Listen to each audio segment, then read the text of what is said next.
Welcome to the March update. It's not going to be much of an update. I haven't made a whole lot of progress. I guess I've been advancing on other projects. The wing is still in, there it is right there, still in much the same condition as it was when you saw it last time. The new fabric, the heavier grade fabric, I've decided to put heavier grade fabric as well as correcting my mistake of putting the reinforcing tapes on the wrong side of the fabric. Those materials have arrived in Sydney. I guess they'll be here sometime during the week, next week. Yeah, they took probably a week to get here, to get from Aircraft Spruce to Australia, and then of course I've got to pay import duties and customs and God knows what else, which amounts to about, I don't know, I think it was $260 or something. But anyway, that's happening, and that'll start next week. So I've mostly been concentrating on the engine cowls, where they haven't made a whole lot of progress neither. We'll have a look at them in a tick. The two cowls now are connected together, or have been connected together, and both cowls have been attached to the fuselage, so that's set now. But I still need to cut the I need to cut the centre section out of the cowls, so that I want to do a cut and shut basically. I want to cut I don't know, probably a good 18 inches or something out of the middle of the cowling. Let's go and have a look at it. Well, here's the engine cowls. This is the upper cowl here, and the lower cowl. The lower cowl is held on by four bolts, which go through these four holes, one there, one there, one there, and one on the other side. So they're in the correct place.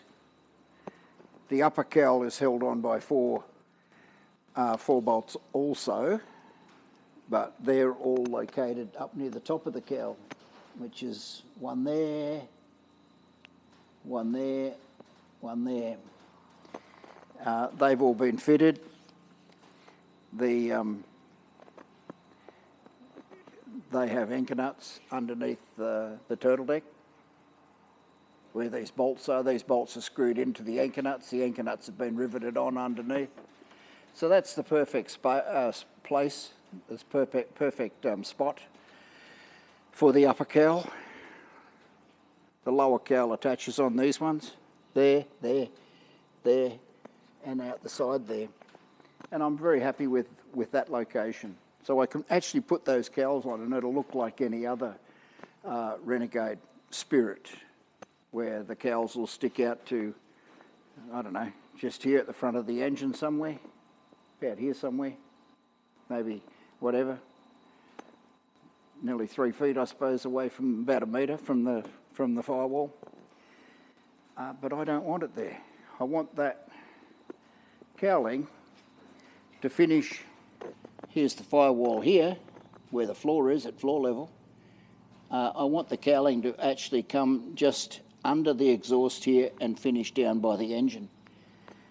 So what it basically means is I cut, like I said, about 18 inches out of the middle of the cowling, like right where those lumps are, and move the front of the cowl back. But I don't have all that much of an idea with the fiberglass. So anyway, that's there, the empennage parts and the couple of ailerons that I've already covered.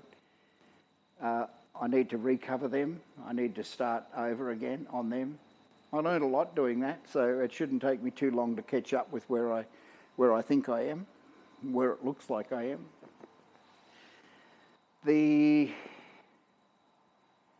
There's been no real progress on the fuselage at all, really, none, except for fitting the cowl to the fuselage. Oh, boys are flying. That's probably a Harvard, that horrible noise. Yeah, I can't see it. Harvards have a radial engine and no reduction gearbox. So the propeller spins at engine speed, and the engine speed's fairly high. There's not a lot of progress been made on this either. What happened was in the exhaust on these little two-strokes is a ball and socket joint. Well, they flogged each other out, and they flogged each other out. So I need to cut them off and put new ones, which I've got new ones.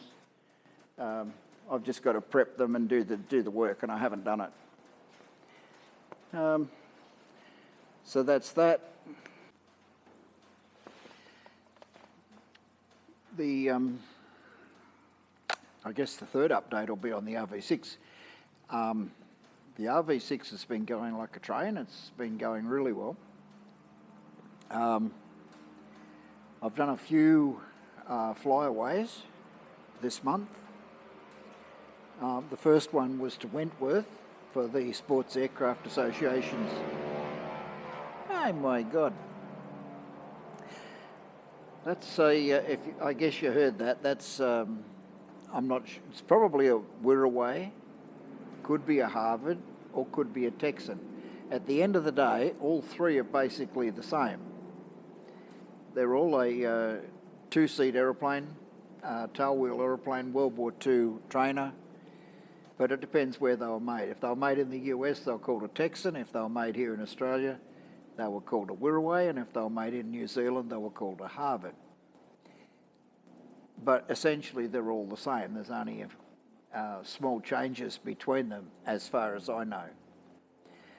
The one thing that doesn't change between them is that horrible noise.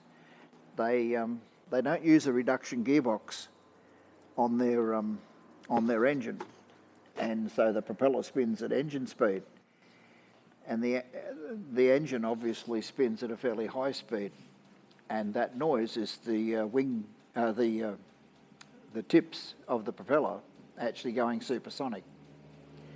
And yeah, it's a fairly horrible noise. I didn't see the aeroplane. I can only tell which one's which by colour. But anyway, that's what that noise was. The Aviation Museum, located about 300 metres down the hill from me, this they've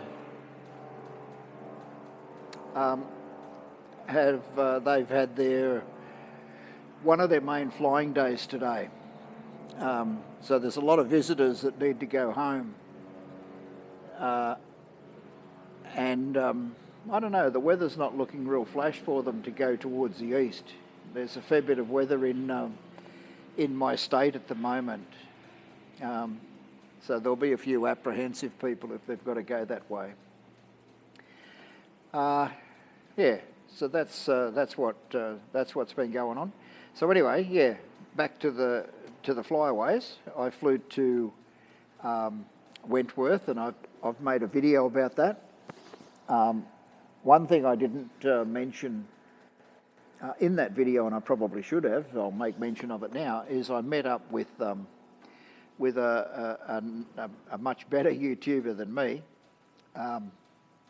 called Scott Matthews, and if I'll do my best to post a link to his channel on this video. He's building a Sopwith Camel replica, and he will be using an R2800 radial, the same as what I'm going to put in my Renegade. So we've got a bit in common, and I like his channel, I like his style, and you might too. So I suggest you take a look at it if you get the opportunity. Otherwise, search on YouTube for Scott Matthews. So anyway, that was one trip.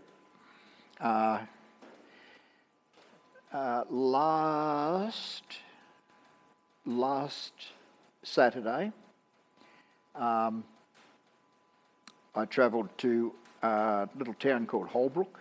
Holbrook, it's not very far from me. It's probably, it's less than 100 nautical miles. It's not very far. Matter of fact, it's probably only 50 or 60 nautical miles. For the Recreational Aviation Australia, one of their fly-ins. It was reasonably well attended. There was probably 50 or 60 aeroplanes there. These are generally the smaller aeroplanes. Right from what used to be called ultralights up to sports aircraft, which are proper 3-axis control and fairly high-speed aeroplane. So everything in between those two. There's a whole different licensing system and everything else for that category of aeroplane. So I flew there. I didn't take any video. I didn't even take a camera with me, I don't think. I didn't get too much interest on the trip to Wentworth. Wentworth is a much bigger deal. It's about 300 nautical miles from me. But I spent more time on how I got there and how I got home. That's a V12, that one.